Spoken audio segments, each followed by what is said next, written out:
Hello friends, my self Pritam Singh, first year MBBS student from GMC Rajouri. NEET की date आ चुकी है। दिल की धड़कन बढ़ गई होगी, समय कम लग रहा होगा, डर भी लग रहा होगा कि नंबर कम आ रहे हैं। तो डर लगना स्वाभाविक है, इसमें कोई बड़ी बात नहीं है, सभी को लगता है। जिसके 650 आ रहे हैं उसके भी लगता है, जिसको 680 आ रहे हैं उसका भी लगता है, जिसे 550 आ रहे हैं, 500 आ रहे हैं, उसे तो लगेगा ही लगेगा। लेकिन इसका मतलब ये नहीं है कि जिसके 650 आ रहे हैं उसका सिलेक्शन श्योर है और जिसके 500 या 550 आ रहे हैं उसका सिलेक्शन नहीं होगा। ये डिपेंड करता है कि लास्ट मोमेंट आपका कैसा है, आप टेस्ट कैसे दे रहे हैं, एनालिसिस कैसी है आपकी। यदि आपके 550 हैं या 40 हैं, 60 हैं, वो कांस्टेंट नंबर है ना, सिलेक्शन होगा आपका, लिख के ले लो। अब ये नहीं कि वहाँ ब्लेंडर करके आओ, वो OMR में ब्लेंडर कर दो या सिली मिस्टेक ज़्यादा कर दो, तो फिर दूसरी बात है, बट आपका सिलेक्शन होना है। और एक बात आपसे और कहना चाहेंगे, आप वीडियो देखते हैं बट चैनल को सब्सक्राइब नहीं करते हैं, प्लीज़ कर लेना। क्योंकि आपको अभी लग रहा होगा कि टाइम निकालना आसान होता है। आप जब कॉलेज आएंगे ना, दुआ है ऊपर वाले से आपको कॉलेज मिले, फिर आपको पता चलेगा कि क्या होता है कॉलेज में। अभी वहाँ पे हो ना, तो आपको लगता है कि कॉलेज में मज़े मज़े मज़े तो नहीं ही हैं। क्योंकि अब जिससे भी पूछेंगे, आपके दोस्त होंगे जिनका सिलेक्शन हुआ होगा, तो उनसे पूछो क्या हाल होती है। तो ऐसा ही कहना ही चाहेंगे कि आप प्लीज़ चैनल सब्सक्राइब कर लीजिएगा। यदि हम बात करें फ़िज़िक्स की, तो फ़िज़िक्स यदि आपको सिलेक्शन चाहिए, तो अब सिलेक्शन के लिए आपके लिए 150 तो होना ही होना चाहिए नंबर। 150 फिज़िक्स मान लिए, 150 केमिस्ट्री मान लिए, और 340 तो आप बायो में कर ही देते हैं। 340 या 30, इससे कम कोई नहीं करता बायो में। यदि जिसका सिलेक्शन होता है उसके आप नंबर देखेंगे तो 340 प्लस ही होते हैं या 330 प्लस ही होते हैं। लेकिन आपका जो कट ऑफ पिछली साल का वो 610 है, तो 610 आपके वैसे नहीं होंगे कि आप ब्लेंडर करके चले आए 100 नंबर फिजिक्स में, तो 100 में होंगे तो सिलेक्शन से वैसे ही बाहर हो जाते हैं। उसके लिए आपके पास एटलीस्ट 150 तो होना ही चाहिए, और 150 आपके आसानी से आ जाएंगे। इतना तो मान ही सकते हैं कि आपने 70 to 80% सिलेबस जो है अपना कंप्लीट कर लिया होगा। आपको लग रहा होगा कि अभी मेरा रिवीजन नहीं हुआ है, वो आपको लास्ट मोमेंट तक लगेगा कि अभी एक बार और कर लेते, एक बार और कर लेते। दूसरी बात, आपने जो भी पढ़ा, मॉड्यूल लगाए, कोई और किसी की ऑनलाइन वेबसाइट क्या यूज़ किया, उससे मुझे फ़र्क नहीं पड़ता, या आपको भी नहीं पढ़ना चाहिए। अब आपको प्रीवियस ईयर लगाने हैं तो लगाने हैं, जब तक एग्ज़ाम नहीं हो जाना है। 3-4 बार आप लगाइए प्रीवियस ईयर। अब 3-4 बार आप लगाएंगे तो आपका काफ़ी समय बीत गया होगा। उसके बाद भी आपको लगता है कि हाँ, आपके पास बहुत टाइम है, तो आप NCERT का जो सॉल्व्ड एग्जाम्पल है वो लगा लीजिए, क्योंकि उससे क्वेश्चन ही बनेंगे जो प्रीवियस ईयर आ चुके हैं। जैसे होता ना कि प्रीवियस ईयर में आया कि आपके पापा का नाम क्या है, तो इस बार ये हो सकता है आपके मम्मी के हस्बैंड का क्या नाम है। बस इतना डिफरेंस होता है। लेकिन जब हम एग्ज़ाम हॉल में होते हैं ना, तो हमें लगता है कि एग्जामिनर ऐसा कैसे पूछ सकता है, इतना ईजी कैसे पूछ सकता है। और दूसरी बात, यदि आपके 2-2 5 हो गए ना एग्ज़ाम हॉल में, तो जब आप गेट क्रॉस करेंगे, एग्ज़ाम हॉल जब क्रॉस करेंगे पेपर देने के बाद, तभी वो 2-2 4 होगा। क्योंकि वहाँ एग्जामिनर को पता है ना कि आपके पास 3 ही घंटे हैं, तो आपको ऐसा हार्ड एंड टफ क्वेश्चन नहीं देगा कि आपसे सॉल्व ना हो। हाँ, 2-4 क्वेश्चन होते हैं। यदि 45 क्वेश्चन हैं तो उनमें तो 2-4 तो होंगे, क्योंकि वो रैंक डिसाइड करनी है। और आपका जो मेंटल स्टेटस है ना, वो भी तो चेक करना है कि आप कैसे हैंडल करते हैं। कभी कभी होता है हम एक ही क्वेश्चन में लगा ही नहीं लगा, दूसरा लगा ही नहीं लगा, ख़त्म, फिर वहीं ख़त्म हो जाता है। क्योंकि 2021 में जो पेपर आया था ना, उसमें क्वेश्चन ज़्यादा टफ नहीं थे, लेकिन 4-5 क्वेश्चन ऐसे थे ना कि आपकी मेंटल स्टेटस की धज्जियाँ उड़ा दे, वो भी लगातार ऐसे थे। और जब आपके 2-3 क्वेश्चन नहीं लगते हैं ना, तो फिर आगे क्या पूछा जा रहा है ये आपको पता भी नहीं चलता कि क्या पूछा जा रहा है, क्योंकि आपका दिमाग जो होता है वहीं सेट हो जाता है, वहीं स्टक हो जाता है। क्योंकि वो 3 क्वेश्चन तो मैं पहले ही छोड़ चुका हूँ। 3 आप छोड़ चुके हैं, छोड़ दिए, कोई बड़ी बात नहीं है।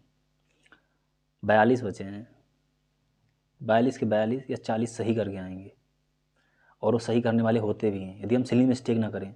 आप जब भी पेपर देंगे ना, आप देखेंगे जो सिलेक्शन रुकता है ना, यदि किसी के 550 नंबर आए हैं तो वो सिलेक्शन के लायक था, या 500 नंबर है सिलेक्शन के लायक था। वो आप खुद एनालिसिस करेंगे, तो आप जब पेपर चेक करेंगे तो खुद ही आपको पता चल जाएगा कि हमने कहाँ कहाँ गलतियाँ करी, बिना वो किसी के आंसर शीट देखे पहले ही। तो सिली मिस्टेक आपको रिमूव करना। जैसे आप देख लिए एरर एंड मेजरमेंट के हमेशा 2 क्वेश्चन आते हैं, आपने देखा हो। एक तो होता है ना जिसमें कितना % एरर होता है, वो लिख के वो आप क्वेश्चन देखते हैं वैसे लगा देते हैं। एक डायमेंशन का था। मैक्सिमम आपके 2 पेज में नोट्स बनेंगे इरन मेजरमेंट के, और 2 क्वेश्चन आपको मिलने हैं। कुछ टॉप जैसे आपने देख लिया कि मैग्नीट्यूड मैटर है, उससे क्वेश्चन आना ही आना है, थ्योरेटिकल क्वेश्चन आना है। एग्जाम को जब होता है, जैसे होता है थ्योरी ईजी होती है, और जो आपके नोट्स बने हैं, आपके टीचर ने बनवाया है, वो सारी चीज़ें लेके आता है, कंसाइज करके लाता है, रेक्टिफाइड करके लेके आता है। तो आप एनसीईआरटी पढ़ें या ना पढ़ें कोई फ़र्क नहीं पड़ता है, और आप पढ़ना अब तो लास्ट मोमेंट है तो ना ही पढ़ें। जैसे आपने देख लिया मैग्नीट्यूड मैटर, उसके क्वेश्चन आने आने 1-2 हर बार आप देख लीजिए, प्रीवियस ईयर उठा के देखेंगे, कॉन्सेप्ट सेम है, बस थोड़ा डाटा चेंज कर देता है। अच्छा, अल्टरनेटिव करंट का उसमें क्वेश्चन पूछना है, क्वेश्चन सेम रहेगा आपसे, कैलकुलेशन उससे करवानी है। आप कभी वो रूट में दे के पूछ लिया, कभी उसका होता है ना, वो थोड़ा फंसा ही देता है, बस फंसा देगा आपको, कैलकुलेशन में कभी फंसा देगा, क्वेश्चन सेम रहेगा। वो सारी चीज़ें जो होती हैं वो सारी रिपीटेड होती है। यदि आप 45 क्वेश्चन देखेंगे, उसमें से कम आपको 35 ऐसे होंगे कि जो आप पीआईक्यू से डायरेक्ट रिलेट कर रहे होंगे। ना हो तो आप वीडियो देख लेना कि जो 23 में पेपर आया था और उसका कोरिलेशन कैसा था प्रीवियस ईयर से, तो आपके लगभग 35 क्वेश्चन मिल जाएंगे जो डायरेक्ट कोरिलेट कर रहे थे। तो प्रीवियस ईयर मोस्ट इंपॉर्टेंट है। प्लीज़ आपने जो भी सॉल्व किया है, क्या किया है मेरे को नहीं पता, बट आप पीआईक्यू से स्टक हो जाइए। जब तक 3-4 बार पीआईक्यू नहीं लगाएंगे, हम किसी और की बुक नहीं सॉल्व करेंगे। और आप टेस्ट दे रहे होंगे, जैसे आप कानपुर में हैं तो आप बहुत लोग नंबर देख रहे होंगे ना, उससे घबराइए ना। और यदि आपके नंबर कम आ रहे हैं तो भी घबराइए ना, कंसिस्टेंट रहिए, हर हफ्ते टेस्ट दीजिए, किसी से कंपेरिजन ना कीजिए।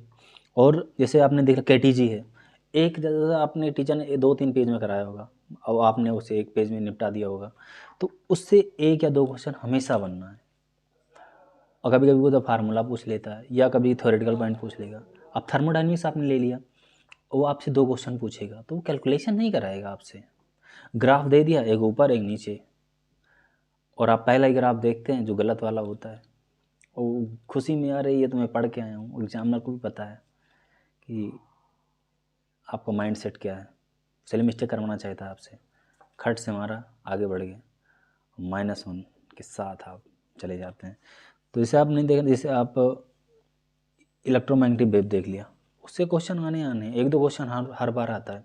आपने जैसे हर बार आप जब पीआईक्यू लगाएंगे तो आपके पीआईक्यू में भी आपको रिपीटेड क्वेश्चन मिलेंगे। जब आपने 21 का लगाया तो आपको पता चलेगा कि ये 2012 में क्वेश्चन आ चुका था, लेकिन 21 वाले यदि आप ना लगा के गए होते तो फिर वो आपको नया नया लगता। तो पहले आप प्रीवियस ईयर लगा लीजिए 2-3 बार, प्लीज़ 2-3 बार लगा लीजिए, उसके बाद आपके पास टाइम बचता है, बचेगा ही नहीं। पहली बात तो बचता है तो एनसीईआरटी के जो सॉल्व हैं वो, और जब आप हर हफ्ते टेस्ट देंगे या तीसरे दिन, अब तो आप तीसरे दिन दे तो और बढ़िया है, हफ्ते में 2 टेस्ट दें, ये ना सोचिए कि आपका टाइम ख़राब जा रहा है, अल्टीमेटली आपको एग्ज़ाम ही देना है। तो जब बिना पढ़े आप पढ़े जा रहे हैं, पढ़े जा रहे हैं, पढ़े जा रहा हूँ, तो उन सब चीज़ों को जानना भी ज़रूरी है ना कि हमें आता क्या है। ये नहीं कि हमारे 550 नंबर आए हैं, जब 600 आएंगे तो हम टेस्ट देंगे, और बिना टेस्ट दिए नंबर आपके नहीं बढ़ने वाले हैं। और मार्जिनल बढ़ता है नंबर, एक्सपोनेंशियल नहीं बढ़ता है। आप देखेंगे आपके नंबर यहाँ पे 600 कंसिस्टेंट आते हैं, आप वहाँ पे 650 मार के आएंगे। लिख के ले लो, यदि आपने पीआईक्यू सही से सॉल्व किया है। फिजिक्स में 150 लाना आसान है, लेकिन आपने यदि पीआईक्यू सही से लगाया तो। लास्ट में हमने पिछली बार एलन का एक बुक थी, वो उसमें टफ क्वेश्चन थे, मैंने उससे प्रैक्टिस किया, कोई फ़ायदा नहीं हुआ, क्योंकि वहाँ पे आपके इजी गलत हो जाते हैं। और इजी जहाँ गलत हुए, क्योंकि वो अधिकांश के नहीं गलत होते हैं, फिर वो आपका रैंक डिसाइडिंग फैक्टर हो जाता है। और प्लीज़ पीआईक्यू पे स्टक रहिए, किसी का कहना ना मानिए कि अभी मैंने मॉड्यूल सॉल्व किया है, ये क्वेश्चन आया था, ये क्वेश्चन आया था। कभी कभी आप पेपर उठा के देखेंगे ना एलन आकाश का, उसमें ऐसे ऐसे क्वेश्चन दिए होते हैं ना जो कभी नहीं आने वाले हैं एग्जाम में। हाँ, एलन का एक होता है एआईटी ओपन जो होता है, प्लीज़ उसके सारे क्वेश्चन लगा लेना, क्योंकि वो आपको एज अ नीट जो होता है बिल्कुल वैसे ही पेपर है। हमने सारे पेपर दिए हैं एलन के, लेकिन जो AITS ओपन वाला होता है ना, वो आपको बिल्कुल नीट की फील देगा। बाकी जो टफ क्वेश्चन है उन्हें आप इग्नोर कर सकते हैं, लेकिन पीआईक्यू इग्नोर ना करना, प्लीज़ ना करना, लास्ट तक नहीं करना है आपको। आपके 150 आएंगे, लेकिन आपको ये ध्यान रखना है कि आपको स्टक रहना है पीआईक्यू से फिजिक्स के लिए। मैं श्योर कहता हूँ, आपकी गारंटी। उसके बाद यदि आपके 150 नहीं आते हैं, 5 बार लगा लिए पीआईक्यू, अभी तक तो जितना बार लगाया वो लगाया, 5 बार और लगाया। यदि नहीं आया तो कमेंट में आपको जो कहना है वो कह देना कि आपने जो कहा था हमने माना और हमारे नहीं आए 150 प्लस। और प्लीज़ जो भी चीज़ें उन्होंने, जैसे आपने देख लिया मैकेनिक्स है, मैकेनिक्स से क्वेश्चन ये नहीं है कि आपने, जैसे समझ लो उन्होंने कह दिया कि NLM हटा दिया, NLM हटा दिया तो आप कॉन्सेप्ट कैसे बनाएंगे, मान लें कि हट गया, तो मैकेनिक्स कुछ भी ना छोड़ के जाना, उसमें ज़्यादा कॉन्सेप्ट मतलब ज़्यादा चीज़ें रटने वाली नहीं होती हैं, उन्हें आपको क्वेश्चन आता है तो आता है, वहाँ पे बिना फार्मूले के भी लग जाता है वो।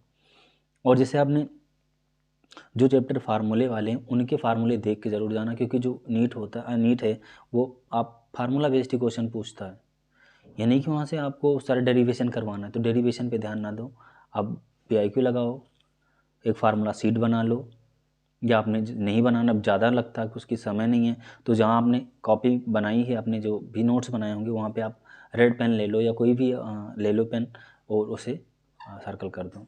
Thank you.